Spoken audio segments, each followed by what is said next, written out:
നമസ്കാരം. ഗാനജാലകത്തിലേക്ക് സ്വാഗതം.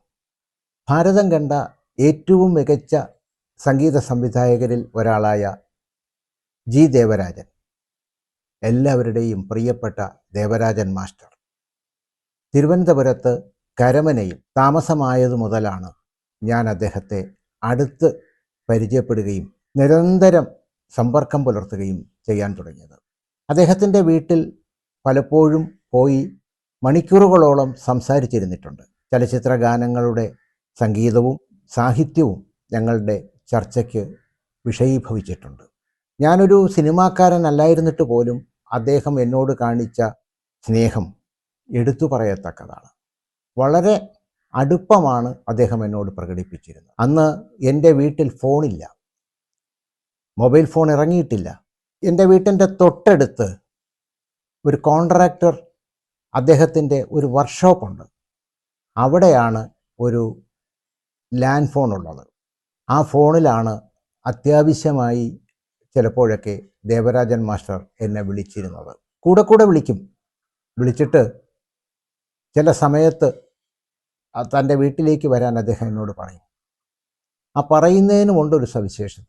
ഒരിക്കലും അതൊരു അഭ്യർത്ഥനയല്ല, കൽപ്പനയാണ്. പക്ഷെ ആ കൽപ്പന പോലും സ്നേഹത്തിൽ പൊതിഞ്ഞതാണ് എന്നതാണ് എടുത്തു പറയേണ്ട കാര്യം.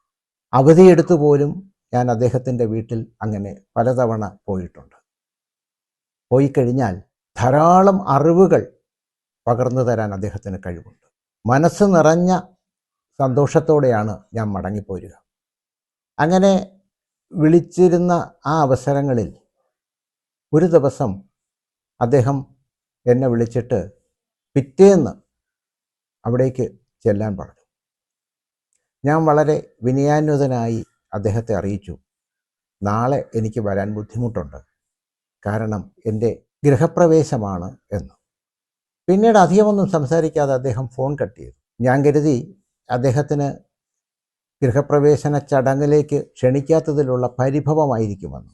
പിറ്റേ ദിവസമായപ്പോൾ രാവിലെ ആയിരുന്നു ഗൃഹപ്രവേശനം നടന്നത്. ഉച്ച തിരിഞ്ഞ സമയത്ത് അദ്ദേഹം ഒരു വലിയ സമ്മാനപ്പൊതിയും ചില ശിഷ്യന്മാരുമായി എൻ്റെ വീട്ടിലേക്ക് വരികയും താൻ എന്നെ വിളിച്ചില്ലെങ്കിലും എനിക്ക് വീട് കാണണം എന്ന് പറഞ്ഞ് എൻ്റെ പുതിയ വീട് ചുറ്റി നടന്ന് കാണുകയും ഭക്ഷണമൊക്കെ കഴിച്ച് വളരെ സന്തോഷത്തോടു കൂടി എന്നെ ചേർത്ത് നിർത്തി ആശംസകൾ അറിയിച്ചിട്ടാണ് അദ്ദേഹം മടങ്ങിപ്പോകുന്നത്.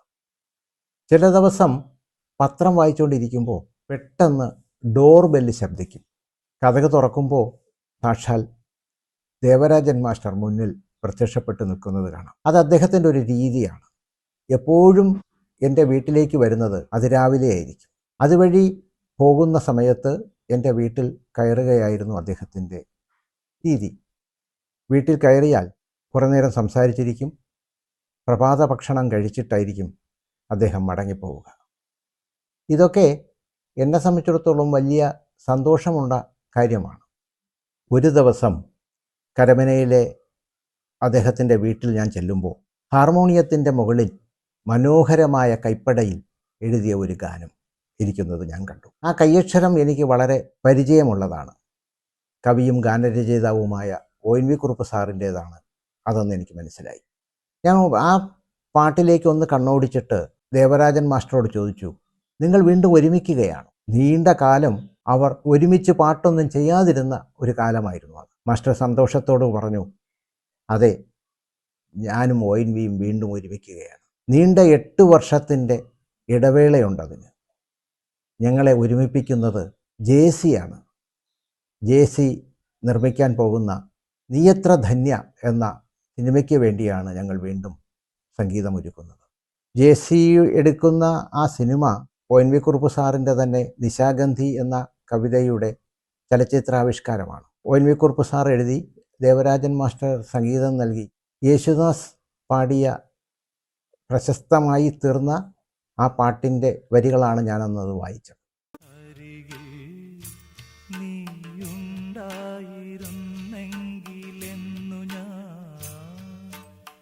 ആ പാട്ട് എഴുതിയ കടലാസ് കയ്യിലെടുത്തിട്ട് അവിടെ ഇരുന്ന പേനയെടുത്ത് അതിൻ്റെ വെറുതെ എന്ന ഭാഗം അടിയിൽ വരച്ചിട്ട്, ഒരു വരയല്ല 2 വര വരച്ചിട്ട് കണ്ടില്ലേ ONV വെറുതെ എന്ന് എഴുതിയിരിക്കുന്നു.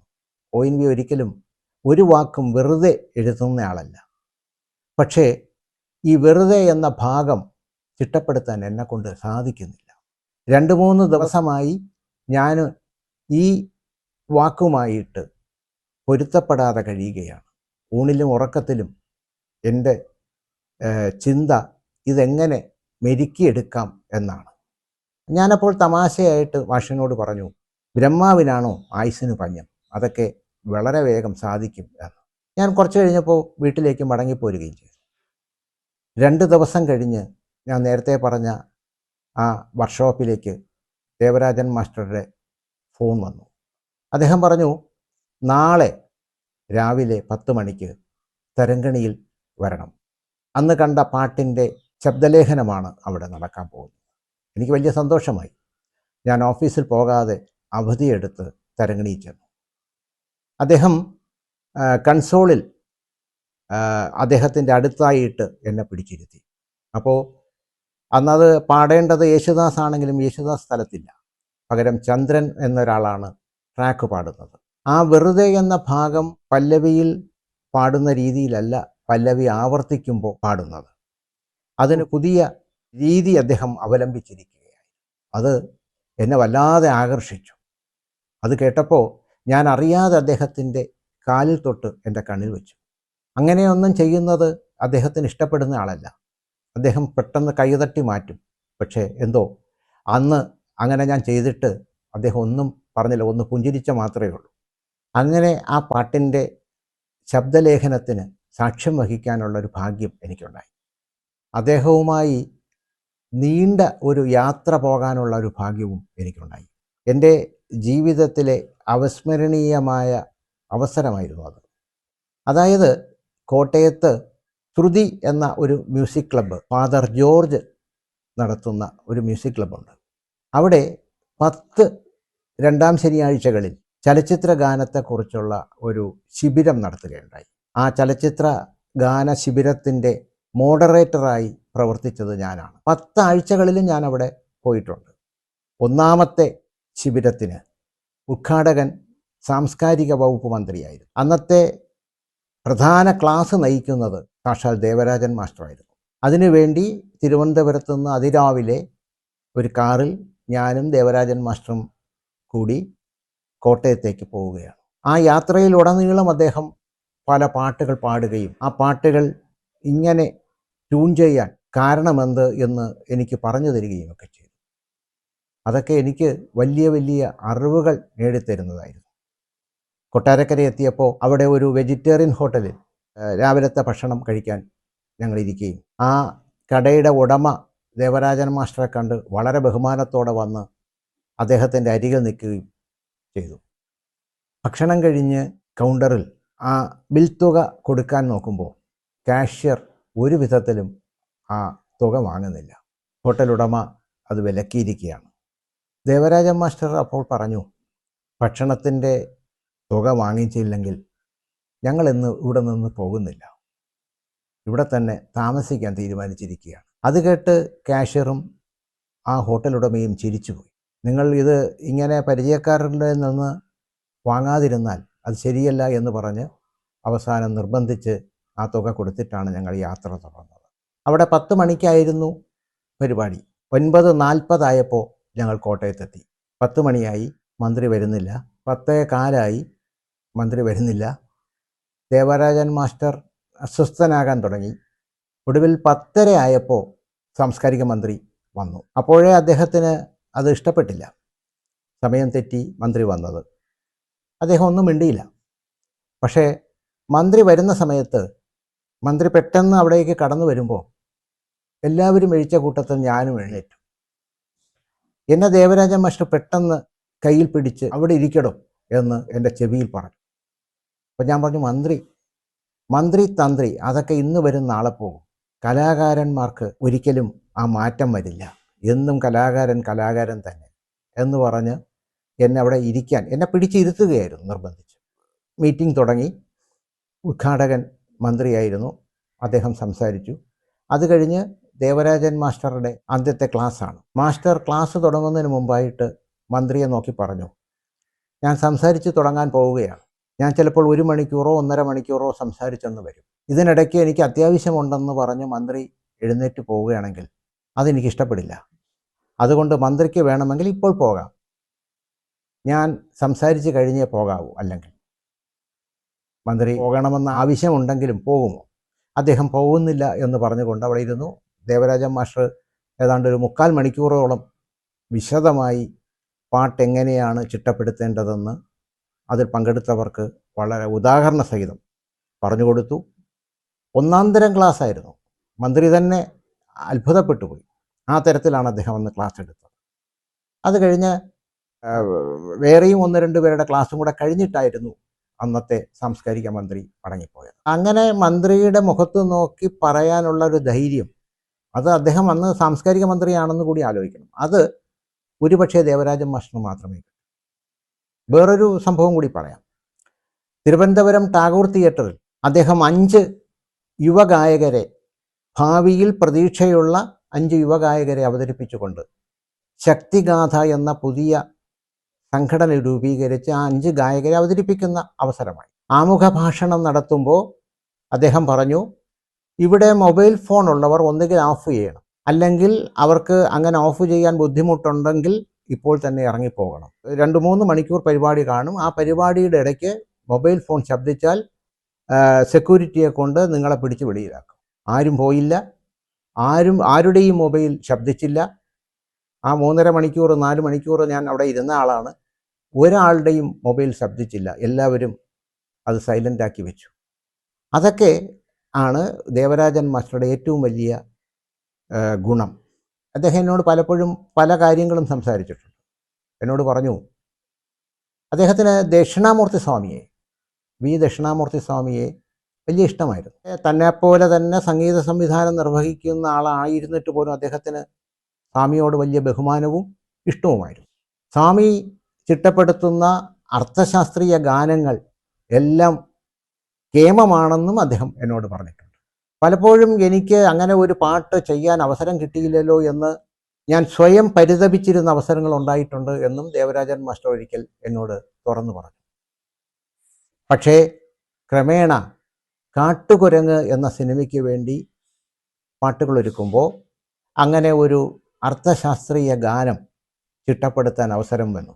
നാദബ്രഹ്മത്തിൻ സാഗരം നീന്തി വരും നാഗസുന്ദരിമാരെ, സപ്തസ്വരങ്ങളെ, സംഗീത സരസിലെ ശബ്ദമരാളങ്ങളെ, സാക്ഷാൽ നാദബ്രഹ്മത്തിൻ സാഗരം നീന്തി വരും. അദ്ദേഹം അതൊരു വാശി പോലെയാണ് ആ പാട്ട് ചിട്ടപ്പെടുത്തിയത് എന്ന് പറഞ്ഞാൽ ദക്ഷിണാമൂർത്തി സ്വാമി ചെയ്ത അർത്ഥശാസ്ത്രീയ ഗാനങ്ങൾക്കൊപ്പം നിൽക്കാൻ കഴിയുന്ന പാട്ടായി മാറണം എന്ന നിർബന്ധ ബുദ്ധിയോടെ ചെയ്ത പാട്ടാണ്.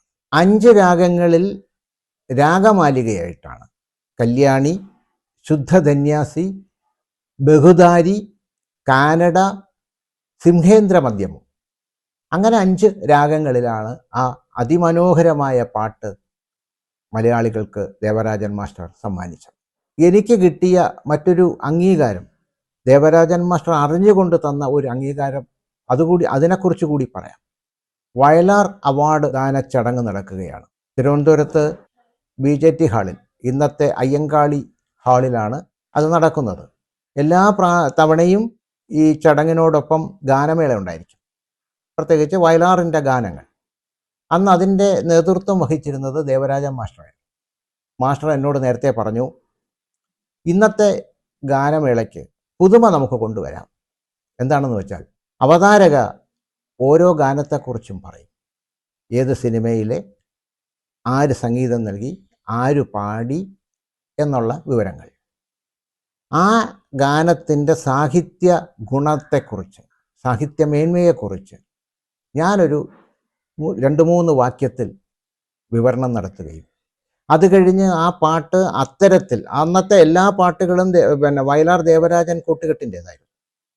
ആ പാട്ട് അത്തരത്തിൽ ചിട്ടപ്പെടുത്താൻ കാരണം എന്ത് എന്ന് വിശദീകരിച്ചുകൊണ്ട് ദേവരാജൻ മാസ്റ്റർ അതുപോലെ 2-3 വാക്യത്തിൽ വിശദീകരിക്കുകയും അത് കഴിഞ്ഞതിന് ശേഷം ഓരോ ഗായകനോ ഗായികയോ പാടുകയും ചെയ്യുന്ന ഒരു രീതി.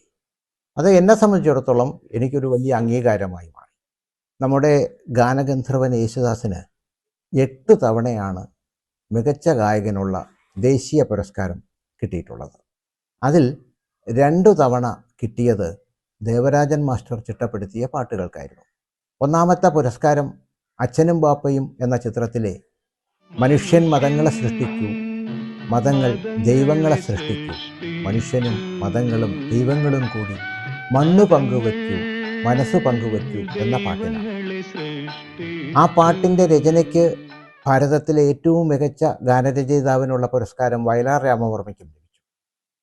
ആലോചിക്കണം, ഒരു പാട്ടിൻ്റെ രചനയ്ക്കും ആലാപനത്തിനും ദേശീയ തലത്തിൽ പുരസ്കാരം ലഭിക്കുമ്പോഴും അത് ചിട്ടപ്പെടുത്തിയ ദേവരാജൻ മാസ്റ്റർ മാത്രം തഴയപ്പെട്ടു.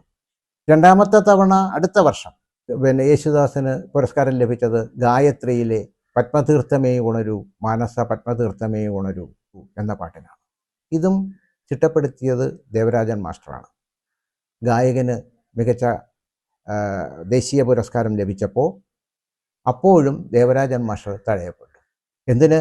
ദേവരാജൻ മാസ്റ്റർക്ക് പത്മപുരസ്കാരത്തിൽ ഒന്നുപോലും ലഭിച്ചില്ല. കേന്ദ്ര സർക്കാർ പത്മപുരസ്കാരം നൽകാനായിട്ടുള്ള നിർദ്ദേശം, അദ്ദേഹത്തിൻ്റെ അഭിപ്രായം ആരാഞ്ഞുകൊണ്ട് കത്ത് അദ്ദേഹത്തിന് ലഭിച്ചപ്പോൾ അദ്ദേഹം കൊടുത്ത മറുപടി MS വിശ്വനാഥൻ, വി ദക്ഷിണാമൂർത്തി തുടങ്ങിയ പ്രഗത്ഭർ ജീവിച്ചിരിക്കുമ്പോൾ അവർക്ക് കൊടുക്കാത്ത പുരസ്കാരം എനിക്ക് തരേണ്ടതില്ല എന്നായിരുന്നു. ആരെങ്കിലും അങ്ങനെ പറയുമോ എന്ന് നിങ്ങൾ ആലോചിക്കണം.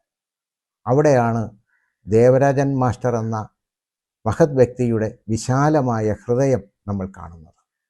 ഇങ്ങനെ ഒരു മനസ്ഥിതി മറ്റാർക്കും ഉണ്ടാകില്ല എന്നത് 100% തീർച്ചയാണ്. ഒരു കാര്യം കൂടി അനുബന്ധമായി പറഞ്ഞുകൊള്ളട്ടെ. ദേവരാജൻ മാസ്റ്റർ അന്തരിച്ചപ്പോൾ VJT ഹാളിൽ ഭൗതിക ശരീരം അന്തിമോപചാരങ്ങൾ അർപ്പിക്കാൻ വച്ചിരുന്നു. ജനസഹസ്രങ്ങളാണ് അവിടേക്ക് ഒഴുകിയെത്തിയത്.